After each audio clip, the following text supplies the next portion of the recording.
The day the secret finally came out, nobody in Ogbaku community could believe what they were hearing. Men abandoned their shops, women left their cooking pots, even children stopped playing. Everyone wanted to know the truth because a respected mother, a grandmother, a married woman, had become pregnant, and according to the rumors spreading across the community, the father of that child was her own daughter's husband.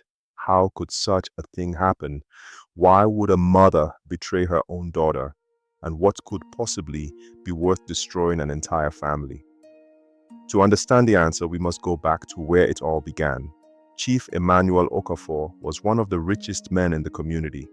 He owned houses, businesses, large pieces of land, and people respected him wherever he went. Years earlier, when Emmanuel was already getting older, he married a beautiful young woman named Ngozi. Many people criticized the marriage. Some said the age difference was too much. Others said Ngozi only wanted his money. But Emmanuel did not care. He loved her. And eventually, they built a life together. They were blessed with only one child, a daughter named Adaize. At first, Emmanuel believed more children would come, especially a son. He desperately wanted a son, someone to inherit his name, someone to inherit everything he had built, someone to continue the Okafor bloodline. But year after year passed. No son came, only Adaize. As the years rolled by, Emmanuel grew older. His health began to fail. The strong businessman people once admired became weak. He spent more time indoors, more time visiting hospitals, more time worrying. One thought never left his mind. Who would carry my name when I am gone? Whenever he spoke to friends, he mentioned it. Whenever he attended family meetings, he mentioned it. Even in church, he prayed about it. A son, just one son. That was all he wanted. Eventually, Adaz grew up and married a hardworking young man named Chiki. Chiki was everything a father could hope for. Respectful, disciplined, intelligent, responsible. Chief Emmanuel often praised him. Sometimes he would even joke. If I had a son, I would want him to be exactly like Chik. Everyone laughed whenever he said it. Nobody knew those words would one day become a curse. 3 years into the marriage, Adaize became pregnant. The family celebrated, especially Emmanuel. Deep inside, he hoped the baby would be a boy. He imagined carrying his grandson, teaching him family traditions, handing over his legacy. Month after month, he prayed for it. Then the day arrived. Adaize delivered a healthy baby, a beautiful baby girl. Everyone celebrated, everyone except Emmanuel. He smiled. He thanked God. But deep inside, disappointment filled his heart. Still no son, still no heir, still no one to continue the family name. A few weeks later, Ngozi moved into her daughter's house. Her purpose was simple: help take care of the newborn, support Adaize while she recovered. At first, everything seemed normal, very normal. Every morning, Ngozi woke up before everyone else. She cooked, cleaned, bathed the baby, managed household chores. Adaize was grateful. She often told her friends how lucky she was to have such a caring mother. And every time she said it, Ngozi smiled. But something was changing inside her, something dangerous. Living under the same roof as Chiki every day awakened feelings she never expected. She watched him leave for work. She watched him return. She watched how he treated her daughter, how he cared for the baby, how he handled responsibilities. The more she observed him, the more she compared him to her husband. Her husband was now weak, sick, unable to do many things he once did. Chike represented youth, strength, energy, everything Emmanuel used to be. At first, Ngozi fought those thoughts. She told herself they were wrong. She prayed about them. She tried to ignore them. But temptation grows when it is entertained. And slowly, she began creating opportunities, long conversations, private moments, unnecessary compliments, lingering touches, comments that crossed boundaries. At first, Chiki ignored them. He respected her. She was his mother-in-law, the grandmother of his child. But eventually, even he noticed something was wrong. One evening, Adaize had fallen asleep while feeding the baby. Chike sat alone in the living room. Ngozi joined him. She sat closer than usual. Then she looked at him. "You're a good man, Chike." He smiled politely. "Thank you, Mama. You deserve more appreciation than you get." Chika felt uncomfortable. Something about the conversation felt different, but he said nothing. That night, he went to bed troubled. Unfortunately, that was only the beginning. Days turned into weeks. The attention increased. The boundaries became weaker. The temptation became stronger. Until one night, everything changed. The rain fell heavily that night. Thunder echoed across the town. Adaeze was asleep in her room with the baby. The entire house seemed peaceful, but appearances can be deceiving. Chike was in the sitting room scrolling through his phone when Ngozi walked in. She wore a loose wrapper and a simple blouse. Nothing unusual. Yet there was something different about the way she looked at him. Something deliberate. Something dangerous. "You're still awake?" she asked. "Yes, Mama." She sat down. Neither of them spoke for several seconds. Then she sighed. A long, heavy sigh. "Life is strange." Chike looked up. "What do you mean?" Ngozi stared into the darkness. "When I married Emmanuel, he was strong." She paused. "He was respected." She shook her head. "Now sickness has taken everything from him." Chike remained silent. He wasn't sure where the conversation was heading. For the first time, Ngozi began speaking about things she had never discussed before. Her loneliness, her frustrations, her fears, her disappointments. And slowly, she positioned herself not as a mother-in-law, but as a vulnerable woman. A woman seeking sympathy, a woman seeking attention, a woman seeking comfort. The conversation continued for nearly an hour. When she finally stood up to leave, she touched his shoulder, just briefly, but long enough to leave confusion behind, long enough to leave temptation behind. After that night, things changed. The barriers that once existed began to disappear. Small conversations became private conversations. Private conversations became secret meetings. Secret meetings became something neither of them could control. Or perhaps, something neither of them truly wanted to stop. Weeks passed, then months. The affair continued in secret. Inside the same house where Adais trusted both of them, inside the same house where a newborn child slept peacefully, every smile became a lie. Every family meal became a performance. Every day brought more deception. But while Chike believed he was involved in a forbidden relationship driven by desire, Ngozi had a deeper motivation, a darker motivation. One evening, she visited her husband. Chief Emmanuel was sitting on the veranda staring at the sunset. His health had worsened. His hands trembled. His breathing was weak. Yet his greatest concern remained unchanged. "My name will disappear." Ngozi sat beside him. He continued speaking. "I worked all my life. I built everything. And when I die, there will be no son, no heir, no one to continue the Okafor name." Tears filled his eyes. Ngozi looked away, because at that moment, a terrible idea was already growing inside her mind. If she could somehow give Emmanuel a son, everything would change. Everything.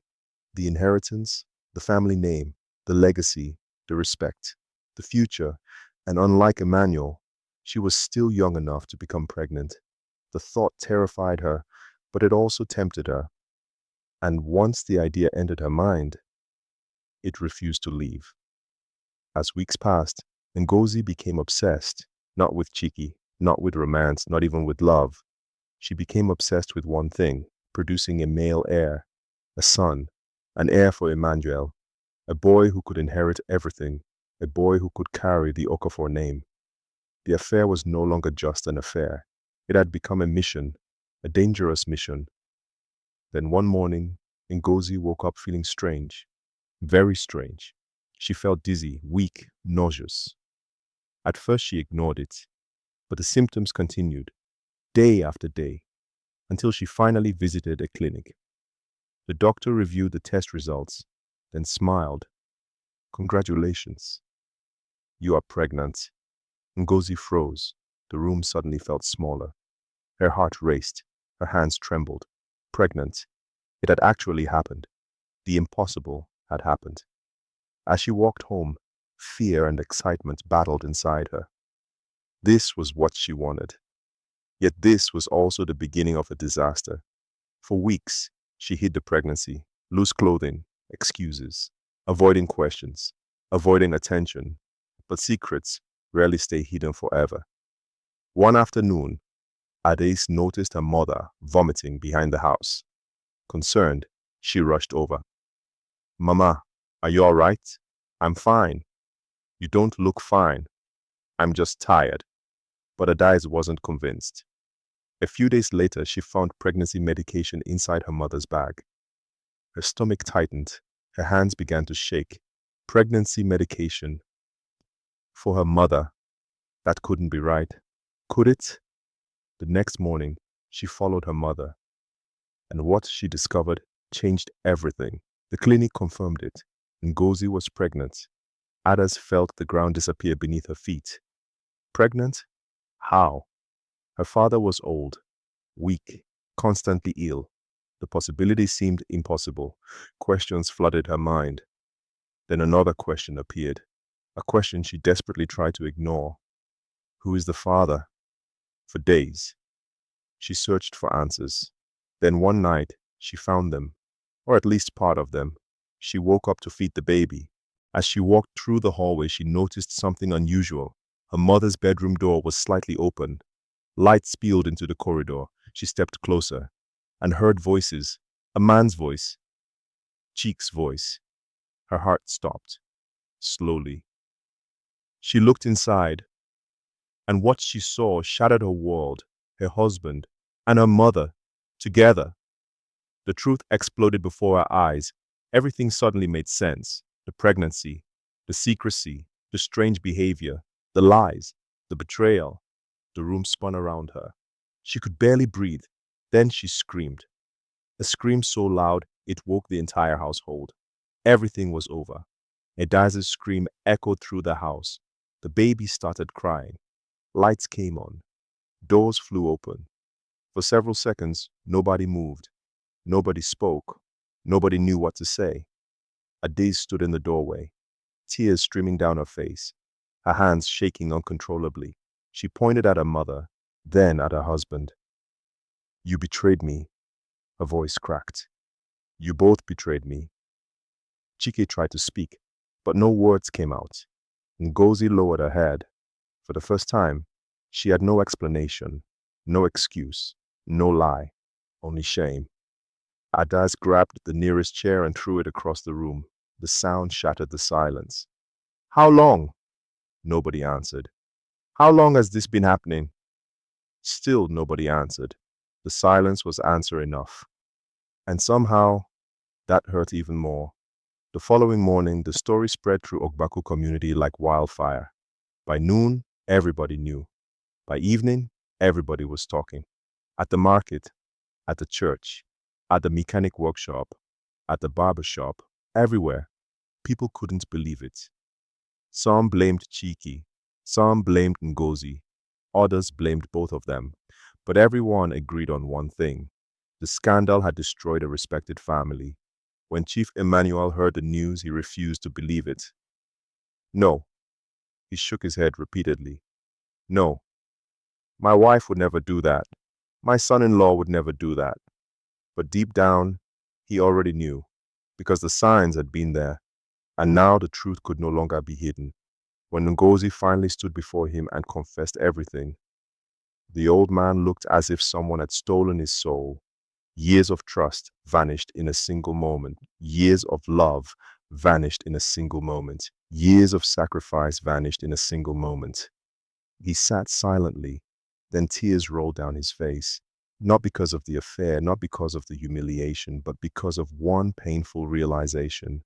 The child she carried might actually be the son he had always wanted, and that realization tormented him. For weeks, the family remained divided. Adais moved out with her daughter. She refused to see Chike, refused to speak to him, refused to forgive him. As for Chaik, he became a shadow of himself. The respect he once enjoyed disappeared.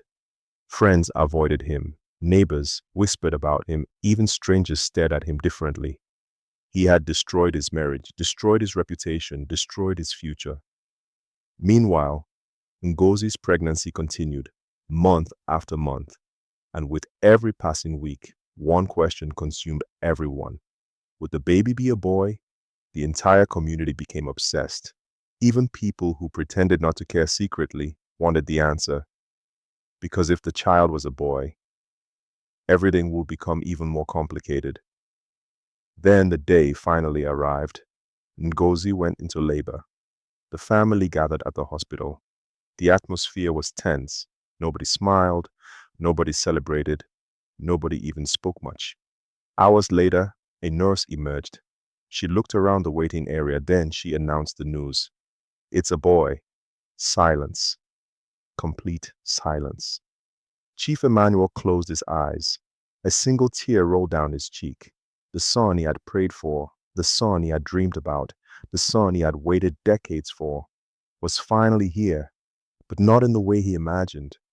Not through honor, not through love, not through God's timing, but through betrayal. And that made the victory feel like a curse. Days later, the naming ceremony became the most talked about event in the community. Everyone attended, not because they wanted to celebrate, but because they wanted to witness what would happen. And what happened shocked them. When the baby was brought forward, Chief Emmanuel stood up, slowly, painfully, leaning on his walking stick. Then he spoke. This boy belongs to my family. Murmurs spread through the crowd. He continued, he will bear my name.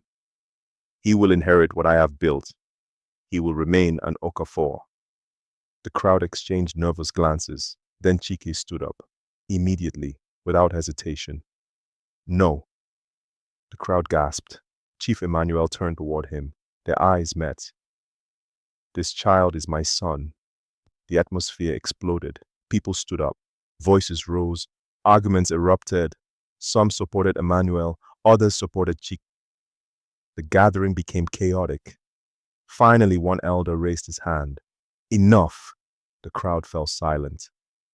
There is only one way to settle this. A DNA test. Nobody argued. Nobody objected. Because everyone knew the truth could no longer remain hidden. 2 weeks later, the results arrived.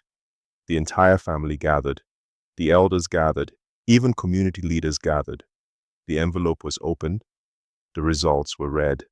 And the answer was exactly what everyone feared.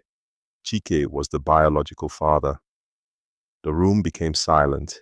Chief Emmanuel stared into space. He already knew, yet hearing it officially felt different, much different. It was the final blow, the final confirmation, the final humiliation. The old man slowly stood up, then looked at everyone. His voice was weak, but every word carried weight. I spent my life chasing an heir. He looked at the baby, then at Ngozi, then at Chike. And now that heir has destroyed everything. Nobody spoke, because nobody could deny it. The family was broken. The marriage was broken. The trust was broken. The legacy was broken. Nothing remained untouched. Months later, Chief Emmanuel made a decision that surprised everyone. He rewrote his will. Instead of focusing on bloodlines, he focused on responsibility. He divided his assets in a way that protected his daughter and granddaughter. Then he called Adayes to his side. My child. She held his hand. Tears filled both their eyes. I spent too many years believing a family is built by sons. He paused, then smiled sadly. But a family is built by character. Adayes broke down crying. For the first time since the scandal began, she felt peace. Not because the pain was gone, but because the truth had finally been accepted. As for Ngozi, she lost almost everything. Her marriage, her reputation, her relationship with her daughter. The son she wanted so desperately became a daily reminder of her choices. And Chike, he lived with regret every single day, because one moment of weakness had cost him everything that truly mattered. The community never forgot the story. Even years later, people still spoke about it, not because of the scandal, but because of the lesson. A lesson every family needed to hear. Sometimes people become so obsessed with what they don't have that they destroy what they already possess. Chief Emmanuel wanted a son, Ngozi wanted security, Chike wanted forbidden pleasure. And in chasing those desires, they lost the very things that should have mattered most: their family, their trust, and their peace. Because no inheritance, no child, and no secret is worth the destruction of an entire family. And that is why, even today, the people of Ogbaku still remember the boy who was born from a secret and the family that paid the price for it.